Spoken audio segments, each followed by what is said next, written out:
Hey everyone, I'm Madilynn Dale, the chapter goddess.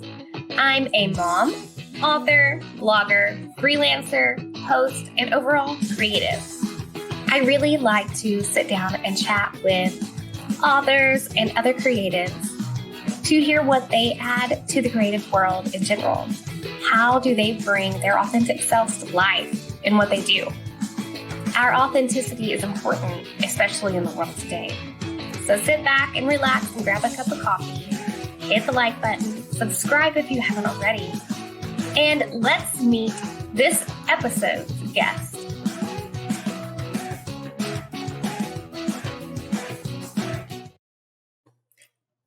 Hello, everyone, and welcome back to another episode of the Chapter Goddess Book Chat. I have a fantastic new author for you guys to check out today. We're going to be talking about their books, life, and anything fun that comes up in general. But let me bring them in, and I will let them introduce themselves and tell you a little bit about their books. Hi, everyone. My name is Astrid, and I write under the pen name Astrid V because I have two non-English surnames, and that just got really confusing. So in the tradition of fantasy authors who love to have many initials, I thought I'd switch it around. So in this day and age where we like to know our authors and know their first names, I am Astrid, and that's all that really matters, right? Yeah. So I grew up in South Africa. My dad is Bavarian. My mom is an Italian South African. And when I was 7, Nelson Mandela became president. So I loved fantasy as a child. I was a massive fantasy reader right from the start. My parents got me into it straight off the bat. But that meant that by the time I was 12, I was kind of, noticing that the fantasy genre was one way, and the country I lived in with its multiculturalism and ethnic diversity was another way. And I wanted to bring those two things together. And that is how my writing journey started. I have written some retellings of lesser-known fairy tales to bring the diversity of fairy tales and fairy tale stories back into public consciousness, because we are not limited to Cinderella, Sleeping Beauty, Snow White, and Rapunzel, for example. There are way more fairy tales than that. So that's one of the things I've written. But I also wanted to branch out from there and have written a futuristic fantasy series called the Wishmaster series, which starts with The Apprentice Storyteller, which is the book we're going to talk about today, and its sequel, Finding the Way. And this series is about a storyteller and her apprentice, as the title says. So I also wrote some tales, the Word Mage's tales, which are little stories, they're novellas that the apprentice learns in the main book and which are mentioned there, but there wasn't really scope to add them into the book. And so that's why I've created them as a spin-off series in the Word Mage's tales. That is awesome. So I have to ask, when you originally planned out the idea for this series, did you know you were going to do like a spinoff with the small short stories in it like that? No, I originally planned to have them embedded because they were conceived of as short stories in the beginning. Mm-hmm. I had very much a 1001 Arabian Nights idea of having the frame story and then the little stories in between to help with the world building and setting the scene and the stage. But as things turned out, that wasn't the best medium. Short stories was not the best medium for these particular stories. I was in my certification training to become a transformational life coach when I had an epiphany that each one of the 8 stories I'd already conceived of and mapped out essentially fit one of the key principles that the course I was learning to teach actually trains people in implementing. And lo and behold, within a week after having my epiphany, I actually got 2 more story ideas to make up the 10 principles that actually make up the course I teach. That's awesome. That is really cool.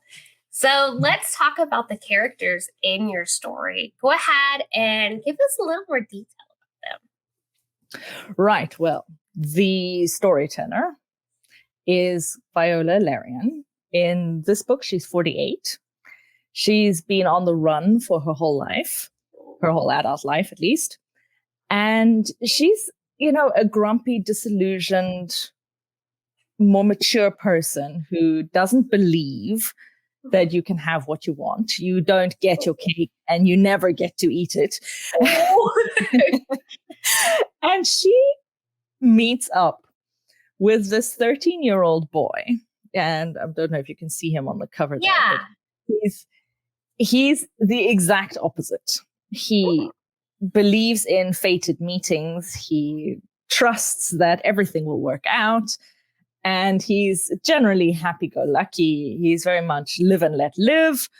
Whereas she's like, live, and if I have to kill something to live, then so be it. And that leads to some pretty amusing interactions between the two of them. And over time, they develop a friendship. That is awesome. So do they kind of butt heads at first then? So they have all the time. Okay. I kind of wondered because they're very their views are opposite. So do you put a lot of banter between them in the story? Yes. And also, you have to remember the boy is 13, so he gets super frustrated with her, and she is, set in her ways, and she gets super frustrated with him. So yeah, they have a lot of stuff they need to work through over the course of the apprentice storyteller. Then at the end of the book, they part ways, and we kind of have the continuation of Viola's story in Finding the Way.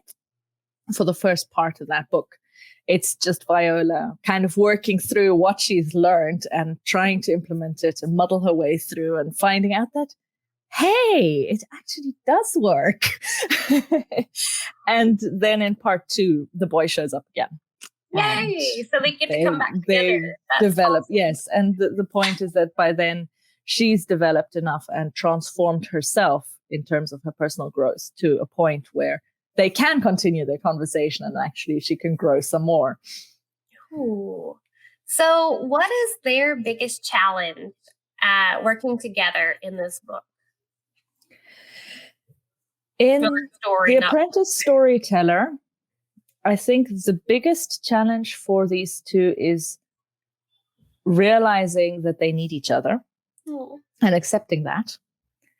And also coming to understand that you can't really face the world and everything it throws at you on your own, but it becomes much, much easier when there's someone with you to help see you through it, even if they don't have all the answers and maybe give you lousy advice, but just having someone there to support you is crucial in our ability to move through and overcome the obstacles that stand in our way. Nice. And when this idea started to develop, did one of the characters kind of step out and be like, hey, pay attention to me to get the story going? How did you get started putting it all down? This was a really weird one for me. It wrote itself in a way. Hey, that's a good thing. It's a great thing. Yeah. I got stuck on the original idea because I had all the short stories and I kind of had the idea of the apprentice and the storyteller, but I did get stuck very quickly when I originally came up with the idea, and I kind of shelved it. And it was then in that certification training that I had that epiphany about the short stories not actually being short stories, but being longer tales. And they've actually become fairy tales in a way, which is also cool because now I've written my own. So I'd write fairy tale retellings. And then I've now also written my own with more focus on the things I find, or I've noticed that we find important in stories now that were maybe not important to stories at the time when the fairy tales were written down. Yeah. So there's that dynamic to them. And then I also realized that it wasn't just about the storyteller, about Viola teaching the boy stories. There's also this reverse lesson of the boy actually teaching Viola about life. Aww. And it was when I got that understanding that everything just whooshed into place and was perfect. Yes. And I actually wrote the book in 20 days, which I've never done before. Holy cow. First off, congratulations to getting it done so fast. That's impressive. And just, wow. And now it's here and that's so crazy. But it wasn't really that any one of the characters took first place. It just worked perfectly with alternating chapters from there's one from her point of view and one from his point of view each time, and just going with it and just going with the flow. Sweet. It sounds exciting. I am curious about the fairy tale stuff because earlier you mentioned that you like to focus on fairy tales that aren't like almost like mainstream, because you mentioned like the princess stories. I'm like, yes, when you were saying that, because I'm like, I am the same way about fairy tale retellings. But I'm curious how deep into the fairy tale world, like what are some of the ones you kind of reconstructed? Well, let's begin with where that all started, because it's a fun story. Ooh. So I read Ella Enchanted, which is a Cinderella story. And I absolutely adored it. I loved everything about it, except the fact that it was a Cinderella story. Yeah. And that kind of got me thinking, because by then Disney was beginning the remakes as well of their the live action movies, and fairy tale retellings were beginning to get traction, and it's always the same ones. Yes. And for me, it was like, well, because my dad is German, I kind of grew up with both the Grimm fairy tales that are in the German collections and the Grimm fairy tales in the English collections. And I kind of noticed that, there are fairy tales that the English people just don't know, but they're such cool tales. So the first one I went for was my favorite one at the time, which is Brother and Sister. It's a tale about a brother and sister who've run away from home because their evil stepmother, is being the worst of the worst. Yeah. And it turns out that she's a witch, and she's actually sent her magic after them to kind of keep them trapped. And she actually transforms the brother into a stag. Oh, man. And so then the girl is stuck in the forest with her brother, who's like wolf food. She doesn't know what to do. She kind of like gets stuck there for a time, and then, gets rescued by a dashing king when he's out hunting. And to me, there was like, there's a lot to unpack there. But my first and foremost, my biggest question was, well, why did they even run away? How did all of this happen? What's the deal with with the stepmother? What's the deal with turning the boy into a deer, and et cetera, et cetera? So I wrote the retelling in two parts. The first one is aspiring, and that's sort of the backstory. It's the why do they run away? Yay. And it's very much, a lot of readers say that it's essentially Ella Enchanted meets Pride and Prejudice. Bringing my love of Ella Enchanted together with my love of Jane Austen. And it definitely shines through. And then the second book, Becoming, part 2 of the Siblings' Tale, is the actual retelling of the fairy tale. And I did an unusual thing, because I wanted to have that Ella Enchanted feel in the beginning, especially because at the time the character Elizabeth is 14.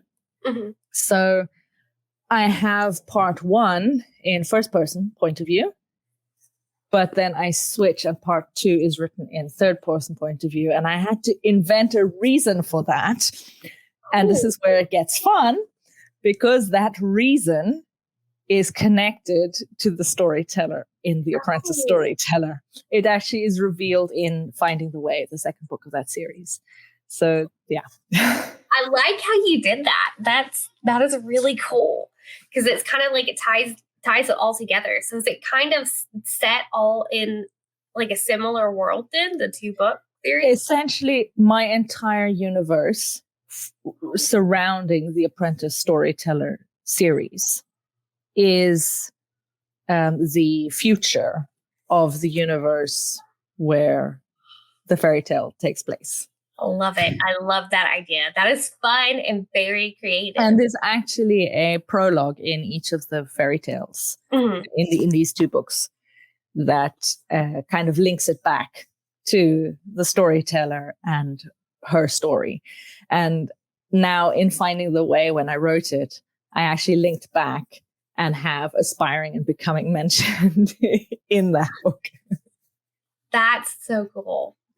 So do you think you'll write another fairy tale retelling in the future? Oh, yes, absolutely. I then went on to write a retelling of Giselle, which is my favorite ballet. And it's a tragedy. But I kind of realized with the life coaching that the tragedy is actually in the characters' thoughts. They have negative thoughts, negative thinking that holds them back in different ways. And I kind of really teased that out in Gisela's Passion, which is this one, about a village dancer whose dad doesn't want her to dance because he's got baggage and forbids her from dancing. And she goes against daddy's wishes. And she has a friend who'd like to help her, but he's an idiot. And she's keeping him firmly in the friend zone and he doesn't want to be there.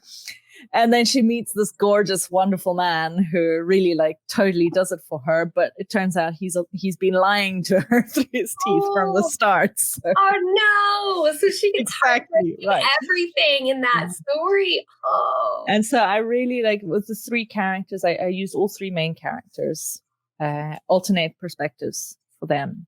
And yes, it stays true to the original tale, which is actually a Slavic folk tale, I found out in my research. That's so cool. And is tragic. So yeah. For those people who don't like it dark, maybe skip this one. It's a nice thing about my retellings being standalone, so you don't have to read them all. True. And a lot of fairy tales don't exactly end in happy endings. No, they don't. And they like the almost, I feel like the whole American version, they just cut that out. You're like, yeah, exactly. They cut the bad bits, or as in the case of my third retelling, which is the retelling of the Nixie of the Mill Pond. It's a story. It's a Grimm fairy tale about this naiad who's living in the pond next to a mill, a water wheel mill, and strikes up a deal with the miller, where she's going to get his kid and he'll get money. Oh my gosh. And he kind of doesn't quite catch that the newborn creature she's talking about is actually his son who's just been born at home. Oh my God. He kind of thinks that, maybe the cat had her litter, or, the ewe has a lamb now or something. And so he gets a shock of his life when he walks into his home and hears the baby crying and goes oh my God, what have I done? And there's then the entire fairy tale actually focuses more on, because the boy doesn't actually get taken by the naiad until he's a grown up. Yeah. And it's his wife who then goes about the process of rescuing him. So the main fairy tale is actually about her. But I really wanted to know what the heck was going on with that naiad. Why did she want a child? Yeah. So I wrote Naia's Wish, which looks at the naiad's perspective, the mother's perspective, and then the wife's perspective. Ooh. And follows the 3 women through the story. I call it women's fiction meets fantasy, because it definitely deals with women's issues, women's troubles, women's lives, especially looking at what lives were like before the modern era. I've kind of put it in a medieval setting, which was fun to write, because my other fairy tales were in a sort of more 18th century, 17th, 18th century setting. Nice. Yeah. That is crazy. And on top of all of that, I'm writing a retelling of the Tinderbox. Sweet. And I like that you are focusing on that we mentioned earlier, that not mainstream kind of fairy tales, because people need to know what is out there. And well, I mean, they're awesome. This fairy tale is actually one of those ones that has a depressing ending that the Grimm brothers then changed, and they actually added 4 or 5 paragraphs at the end where you can tell there's this cut in the style of the writing, and you're like, yeah, it actually ended there, and they've added the happy ending. But I stuck with it. I added an entire a section for the happy ending because they deserved it. So I have to ask, with everything you've written so far, do you have one that is your favorite? That's like asking a mother to pick a favorite child. I know. Today this one is. Yes. And then tomorrow it'll be a different one. Yes, that is true. I will admit that aspiring for being my first published work is very close to my heart. It's won 2 awards. It's an International Literary Classics Gold winner in fairy tales from 2019 and silver in young adult fantasy. I also find that, the character, as you were mentioning earlier on, is authentically, very deeply me. Elizabeth is essentially, in the first volume, she's everything I hate about myself. Oh. And then by the time she finishes in the second book, she becomes everything I aspire to be. Oh. What I find really amusing, though, is I set up a quiz for, find out which character in the book you are. And I consistently either get Elizabeth or the stepmother. So, yes. You're like, I'm the creator of this quiz. I should get to pick who I want, right? Yeah. I mean, the brother is fun too. He's like, he's got this really nasty big brother trait. And then as he grows older and kind of gets better perspective on life, he mellows and, he's actually quite fun. He's like a jokey kind of person. Yeah. So you mentioned earlier that you are, as you say, a life coach, right? Yes. How did that influence your writing, or did your writing influence that? I suppose in a way they are very closely tied together. I didn't believe in the possibility of publishing my books. I didn't think it was worth pursuing. Mm-hmm. And when I finished school, I wanted to get a reasonable job. Yeah. So I actually went ahead and studied psychology, which I hated, I'll be honest. I learned a lot, and it actually really informs my character arcs, and character behavior. Yeah. But as a profession, it was definitely not me. Mm-hmm. But I didn't want to kind of let go of the dream of writing. So I actually did a dual major where I also did English literature, which I absolutely loved. Yeah. It wasn't as good at the English grammar. That was there was a subsection of English that I did with English grammar, but it was great that I did it, and I'm really glad I did. And then I kind of had to, because I was taking 2 majors and essentially building my own undergraduate degree around those, I ended up having to take 4 or 5 electives in my first year. Ooh. And I randomly landed on anthropology. It was just, something clicked there. Mm-hmm. In social anthropology. I went to the introduction during, the first week, and I was just like, I'm taking this course. Yeah. And I actually stuck with it and continued to do further studies in social anthropology. And that one has definitely influenced my writing, as it helps me with the world building, but it also helps me with being more representative in my writing. So yes, the fairy tales I'm using are European fairy tales, for the retellings at least. But I'm always looking for alternative cultures to draw influences for the cultures that I then build in my stories. And then from there, you see, that was the thing. So I studied social anthropology and kind of gave up on the writing. And then I realized that I actually get depressed when I don't write. That is really a part of who I am.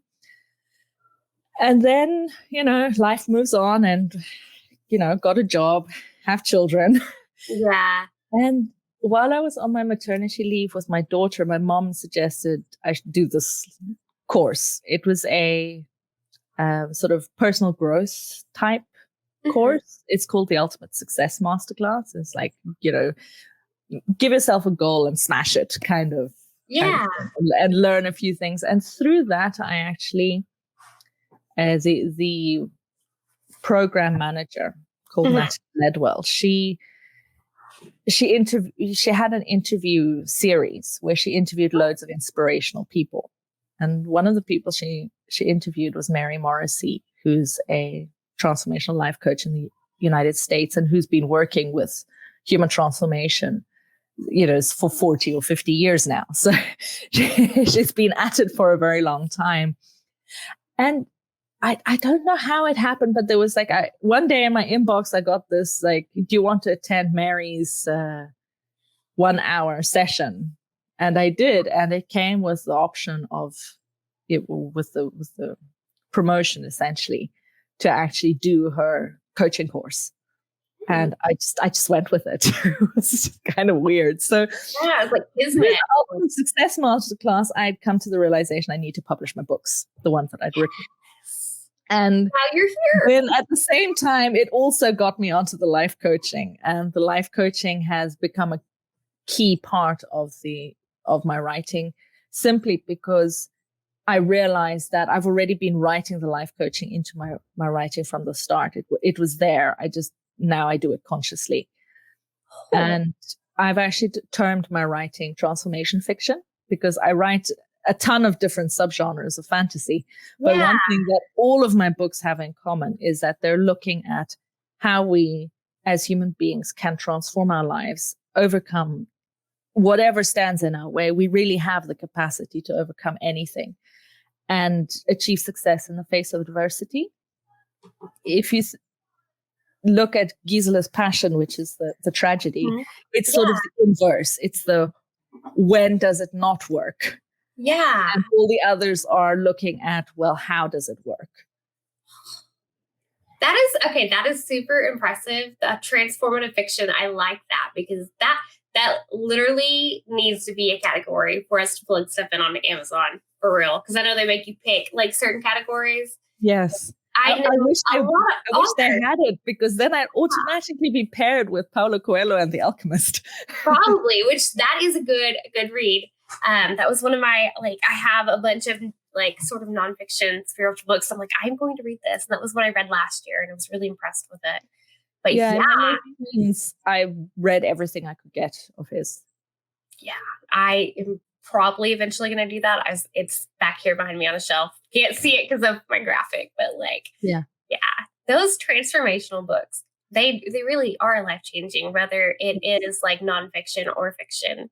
And I feel I've always been one to believe that reading it through a fictional story is slightly more impactful, because you reach people that normally wouldn't get that information that way. Because there's a lot of people that won't pick up nonfiction. Absolutely. And I also, that is part of how I see it, is I don't want to write self-help books.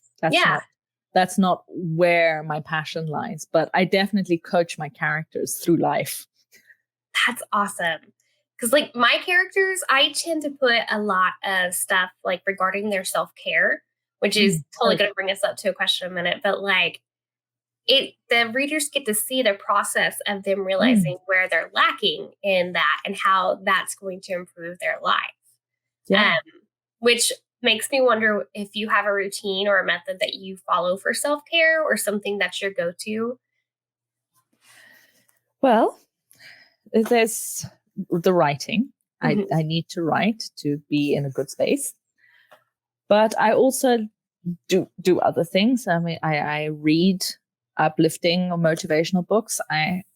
Last year I had a book oh goodness, I can't remember it, and I don't actually have it with me because I've left it at the office so that I can, because it's got these short little 2 to 3 paragraph little inspirational, slightly meditative pieces that you can just read, and it's got 365 for the year. Oh, And I yeah. really like to just, open it on a random page and just read it between tasks, because I've got an administrative job. So there's lots of little things I need to do during the course of a day. And it's good to just have this break in between sometimes to just ease my mind. Oh, yeah. But something I got myself for this year is the Enchanted Forests Coloring and Self-Reflection Journal. Nice. And it's part of a charity collection where the Enchanted Forests book is a collection of 10 fantasy stories with stories about forests, and we're raising funds for Rainforest Foundation. Yeah. And so then the illustrator who did the illustrations for that book went ahead and created this sort of spin-off in a way. Yeah. And it's just got these really beautiful, here we go. So you can have a page with a quote, like find beauty in every. I love coloring pages like that. Because I have the adult coloring book. I love it. Love it. Then it comes with the with the the self-reflection sections with like what brings me happiness, and it's got a lovely forest focus. Let me see if I can find. Here's one of the quotes from one of the stories with the phoenix.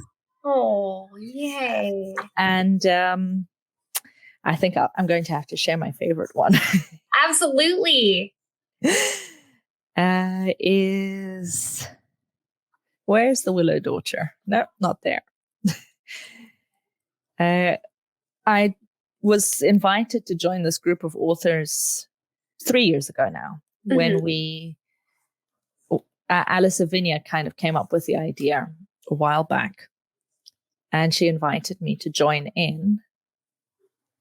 And we had so much fun writing Enchanted Waters, which supports ocean conservation, that we've just kept going. So Enchanted Forests was released last year, and this year we're going to release Enchanted Flames, which is supporting the World Land Trust's wildfire appeal, which is the only international body that we could find that supports communities in danger of wildfires. And so here is the willow daughter. Oh, wow. That is gorgeous. And it's essentially, that story is a explanation for how the tinderbox comes about and how it is connected to the 3 dogs from the fairy tale by Hans Christian Andersen, which is my next publication. Oh, that is so cool. And I love all it. Proceeds go to charity, which it's another thing I love about the writing community, is that you can do that. You can just get together with a bunch of people, write a book, and make it available to support a cause that you care about. I mean, Enchanted Forests in 6 months has raised over $700. There's no way I would be able to donate $700 to Rainforest Foundation. Especially because it's hard to market the book. So when you put a cause with it, I feel like people are kind of like moved to purchase it more. They're like, yes, like, and I think I actually have that book on my Kindle. So think about it, because I'm a very outdoorsy person, and I'm very eco conscious and stuff. I mean, there's still habits that I can improve, but I'm educating my son on it too. And that's part of I feel like the younger generation is very impactful with learning the things that they can try to fix that the generations ahead of us totally messed up on Earth. So, yeah. Absolutely. It's one of the things we've decided to do is dedicate each of the books to a young person who's made a difference in that particular niche. Hey. So Enchanted Waters is dedicated to Boyan Slat, the guy who developed the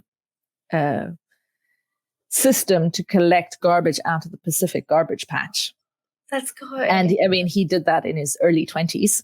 Yeah. And then for the Enchanted Forests, we actually picked a 10-year-old. He's not 10 anymore, but he was 10 when he became super famous for raising, I think, $20,000 towards saving frogs in the rainforests. Oh, So, Justin Slater, I think is his name. And, it feels right to be focusing on the younger generation because they're the ones who are going to fix the mess our grandparents got us into. Yeah, I agree. And I know, we may get backlash from that comment, but guys, that's the truth. It is what it is.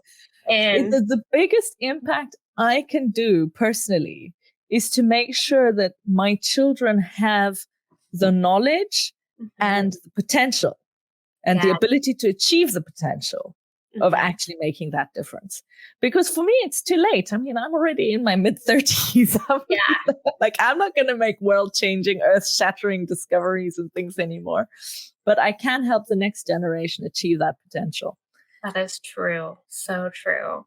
So our final question for the day, if you could offer a piece of advice to an author on their journey, what would you share with them? And this could be anybody in wherever they're at on their journey. Like, they don't have to be starting out. They could be in the process of it, but struggling to keep going kind of thing.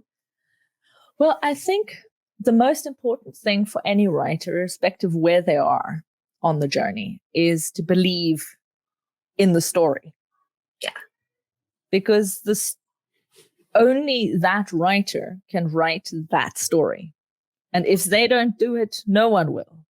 And it doesn't matter if there are tons of other stories like that story out there. This particular story cannot exist without this particular writer.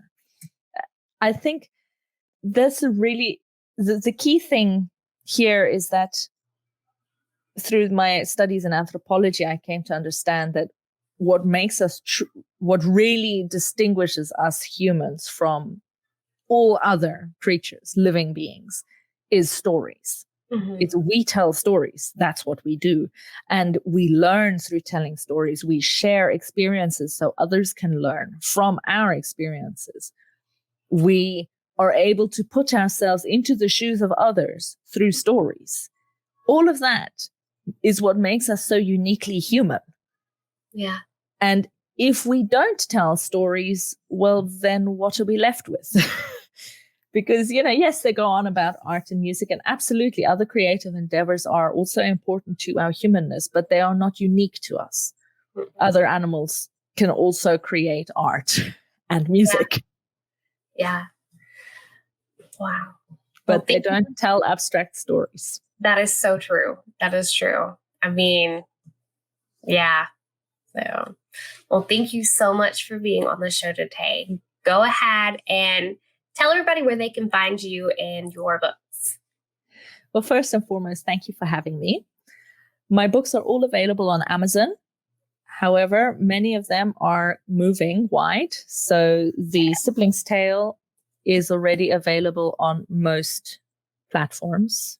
Here we go. There we go. They're available on the ebooks on Scribd. The audiobook for Aspiring is also on Scribd for those who are interested. They're in Barnes and Nobles, the works. They're everywhere. That you can, if the book is able to stock from indie publishers and print-on-demand publishers, you can get the book from that place. The same with Naia's Wish and Gisela's Passion. The Apprentice Storyteller and Finding the Way are currently exclusive on Amazon and in Kindle Unlimited, but not for very long. I'm taking them out in February. So if you have Kindle Unlimited, then you might want to grab the chance and read them now while you can. The Word Mage's Tales are currently ebook exclusive wide. Most of them. Some of them are coming in the next month or two, or will be wide. They're all available on Amazon. Some of them will be wide. And those ones, I'm working on putting them together as 3 volumes of paperbacks, but that will take a little bit longer. So in a few months, I'll be releasing the first of those volumes. On social media, I'm best met on Instagram, which is the one platform I'm most active on. Over there, I'm Astrid.V.J_author_official. And it would be lovely to hang out and chat and talk about books, because that's what I love to do over there. I do have a little YouTube channel, but it's not very big. I, share my book trailers and little video clips that related to my books. And then I also share my interviews that I've done. Nice. That was awesome. Well, again, thank you for being on the show today. And you guys take a minute to like and subscribe, show us some love, and have a great day. Hey guys, me again. Thank you for watching the show. I hope you enjoyed the book chat and everything we talked about. If you'd like to check out some of my work, you can find the link to my website below, or you can reach out to me through my website to be on the show yourself. Also, don't forget to check out the featured creatives' work. I super appreciate them taking time out of their day to be on the show. And also, don't forget to hit that like button and subscribe. We've got many new things coming in the future. So once again, thanks for watching. See you soon.